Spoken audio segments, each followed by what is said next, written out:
Hello, I'm Tom Bailey, and in today's Speaker Stories episode, I'll be getting to know Chris Baréz-Brown, who's an author, a keynote speaker, and founder of both Upping Your Elvis and Talk It Out. So, Chris, hello, and a very warm welcome to today's episode. Great to be with you, Tom. Thank you so much. And just out of interest for me and all the listeners, whereabouts in the world are you right now? So I'm actually at my home, but it's also the headquarters of my organisations in Lyme Regis down on the south coast. Awesome. Thank you so much for sharing. And I just want to share a little bit more about you before we do get started. So Chris has a natural ability to uncover everyone's inner genius and therefore people to get their energy right so that they can achieve more through their unique talents and be extraordinary every single day. So quite an incredible journey. And I know you regularly work with global brands like Nike and Coca-Cola. And I've also just found out you did 14 speaker gigs in 10 days. And given the topic of this podcast, I'd love to find out how important has public speaking been for you over your career? Yeah, well, it's a good question. I really enjoy public speaking because it gives you a chance to get a message to a different group of people in a different way. So, I like writing books, I do social media, I do all that kind of stuff, but there's nothing quite like being in a room with people and sharing more meaningful communication.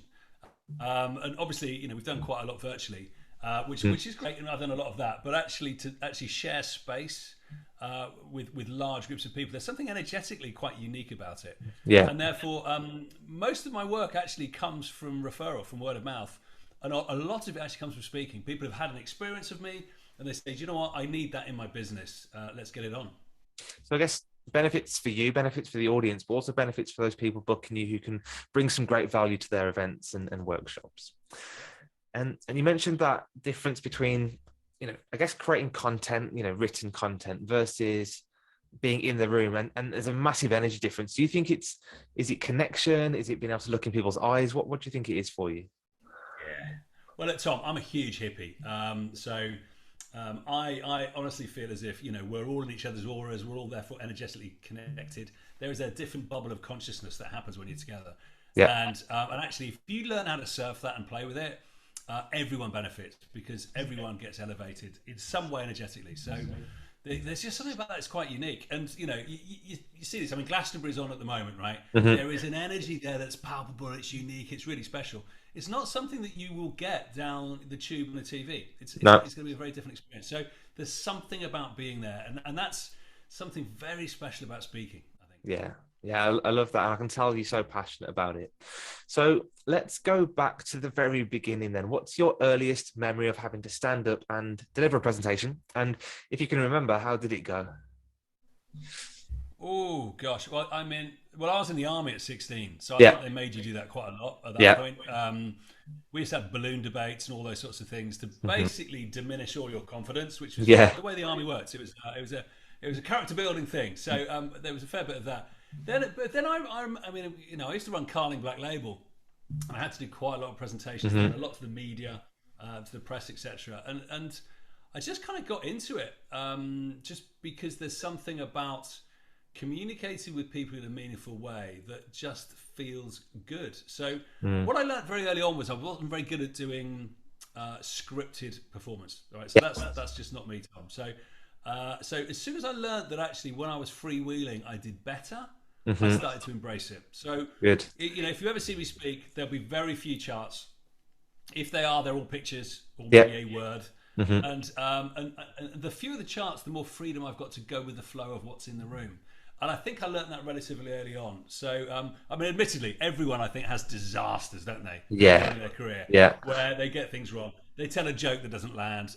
They fluff their lines. They forget where they are. We've all had that. But each one of those makes you better eventually, I think. Yeah, I love that. And I think scripting was a big mistake that I made early on in my journey. And I think it was through wanting to be perfect, wanting to not embarrass myself, wanting to not make a mistake. I used to just script everything, learn it word for word. And then whenever I delivered, it obviously sounded robotic, quite monotone. And I didn't really have that connection. So I think you figuring out early on that going away from the script is better was a really good thing for you, I'm sure. So Go I on. believe in bounce points. Yeah. There's a bounce point. You've got to get this point, and that will lead into another. And how you get there, you kind of do in the moment, don't you? But as long as you know your bounce points, you're good. I love that term, bounce points. Yeah, I think I'll definitely keep that one. So one bit of advice I guess you would have given to an earlier you is definitely don't script. Is there any other advice you would give to an earlier or younger Chris? So for me, I think the secrets of good speaking, that for me, and we're all slightly different how we come at this, so this is quite personal, is number one, only talk about stuff you love and you've got a passion for. Yeah. Because there are so many speakers out there, there's so many things people to listen to. And you can tell the difference, can't you? You can tell the difference when they are genuine and they mean it and they want you to get it because it's going to help you, versus somebody who's just doing it. So do the stuff that counts for you. I think is really important. Secondly, practice. When I say practice, live audience practice. Yeah. Do stuff for free. Yes. Just get people in front of you and get the hours in, because there is no substitute for it. There's no substitute for it. And then obviously when you do that, film as many as you can, get feedback and kind of learn as you iterate. Those are super important. And actually what I think is a very important thing to be able to do is to be able to vary your medium and your length, right? Yeah. So there are some speakers that have a 45-minute gig and it's the same every single time, almost second by second. They cannot vary it. It's brilliant, don't get me wrong, it's perfectly executed. But the world's changed and people don't want 45 minutes anymore. You know, this week I've done everything from 15 minutes. Actually, I've got one on Wednesday that's an hour and a half. Yeah. They're very different gigs. And, you know, I've done 10,000 people in a room, simulcast 120,000. And, you know, this week I've had, on one of them, I had 30. Very different gigs. So flexibility, I think, is really important. Because actually you should address those in very different ways. So those are a few things that I would certainly go for, and then just free yourself from visuals and scripts, so that actually you can just be there and you can be the show.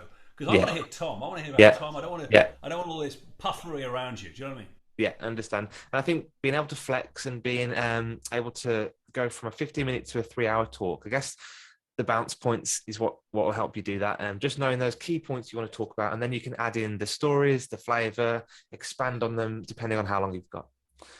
Excellent. And so loads and loads of. You never get the. Sorry.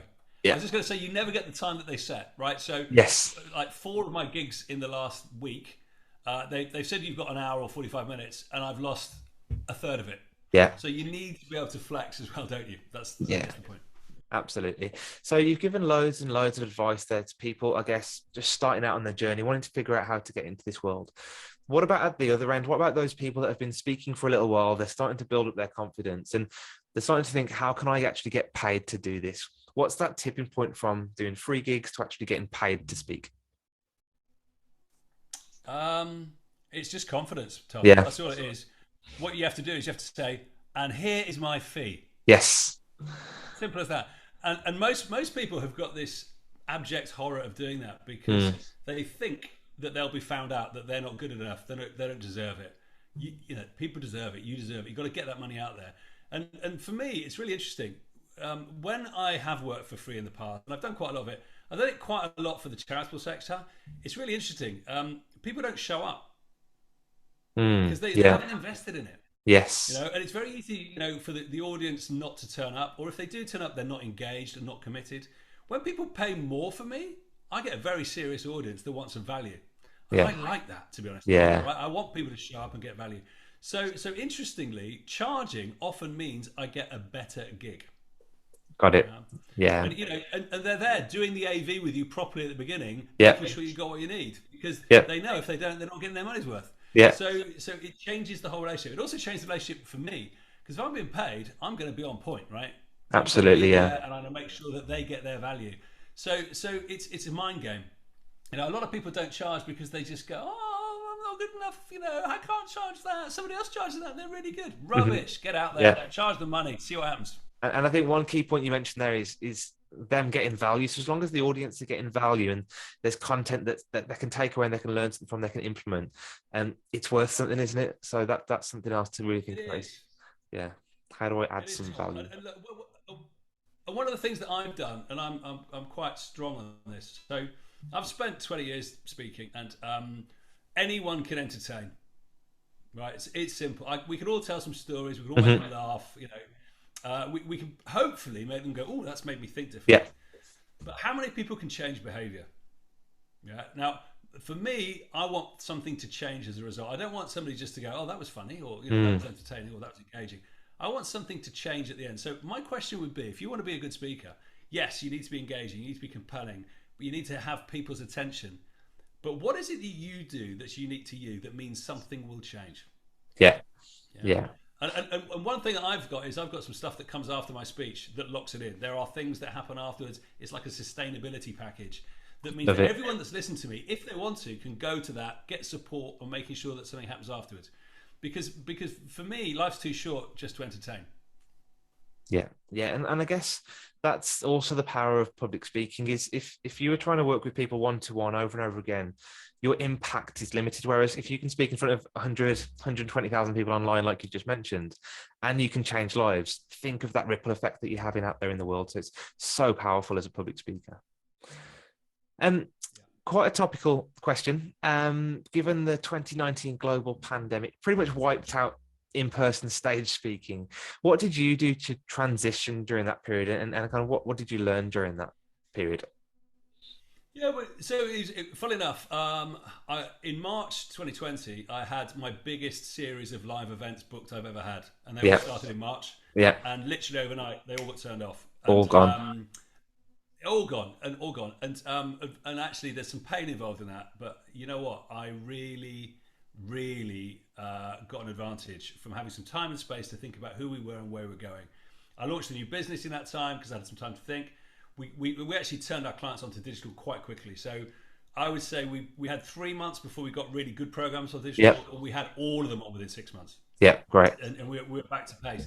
And actually, the advantage of not traveling was incredible. Yes. So I had more time with my family, which was amazing. But I learned a lot because delivery online is different, and you need to do different things. One thing I invested a lot of time and effort in is tech. Yeah. So if you've got rubbish tech, you will have a rubbish session. Really simply. If you learn how to use it and use like TV production switches, you've got pro mics, you've got pro cameras, all that kind of stuff. It makes such a difference. So I invested pretty heavily early on. Great lights, all that kind of stuff. I'm so pleased. It's paid for itself 100 times over. Yeah. But don't scrimp and save. Don't try and do something on a laptop. Just doesn't work. And by the way, where you're seeing me right now, this is not my studio. My studio is over here with all the pro stuff, right? Incredible. It's very different. It looks great. With sound monitors, visual monitors, the whole lot, and it's a game changer. Yeah, love that. That's great. And I guess one question, I guess, to follow on from that, and what I've seen a lot of now is the hybrid event. So where you've either got a speaker on stage with audience remote, or you've got a speaker remote with the audience on the stage. Like, what do you think is going to happen going forward? Will we keep hybrid events, or will it just go back to completely in person? So I'm going to be slightly provocative on this one. So I think hybrid are going to be here because that's just the way that it is. Most of my clients will not tell their people to do anything. They will always give them choice. Yeah. So, hey, we got this event. It's live. We'd love you to come. If you don't know, it's okay. We'll make it work for you. So you will therefore have hybrid forever, I think. I think making hybrid work is tough.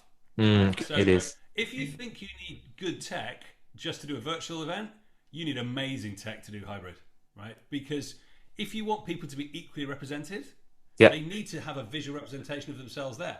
You need to see their faces, you need to hear them as an individual. That's expensive stuff. I mean, there aren't many people that have got that kit. Google do. There's some companies out there, but most people don't. And therefore they fall down. And what you end up having is a second-class audience. You've got the people there who are the first class, and then the others, they're just kind of tuning in. They're not really engaged. They're doing some emails because you know what? We can't work with them in the same way. So you've got to upweight your tech to make that work. And you've got to therefore also think about your design differently. Because what can you do? I like interaction. What can you do that's interactive that works for people in the room and not in the room? How do you manage that? So you've got to think these things through. And a lot of people aren't. And therefore I've got a lot of clients who organize big events. They're going, God, I wish we didn't have to do hybrid. Yeah, of course. Because it's tough. Yeah, it is. But like you said, make sure that you really think it through, have the tech, and I think it's one that's going to continue to develop over time. So, very last question from me, and we've had so much value already, but if somebody wants to either book you as a speaker or find out more, where can people connect with you online? Yeah, so I mean, you check me out on Chris Baréz-Brown.com. I'm out there. You find me at the speaking office. They're my agents who are fantastic. Or up in your Elvis, So Yep. lots of places you can find me. If you look up Chris Baréz-Brown, I'll be there. Awesome. Thanks so much. And what I'll do for you, Chris, as well, is I'll post all of those links into the show notes so people can just click on those and dive right in. So, Chris, I just want to thank you so much again for your time coming along and sharing such incredible value with our audience. And I've personally enjoyed listening to your story today. Hey, it's been a pleasure. Thanks for having me on, Tom. Have a great one.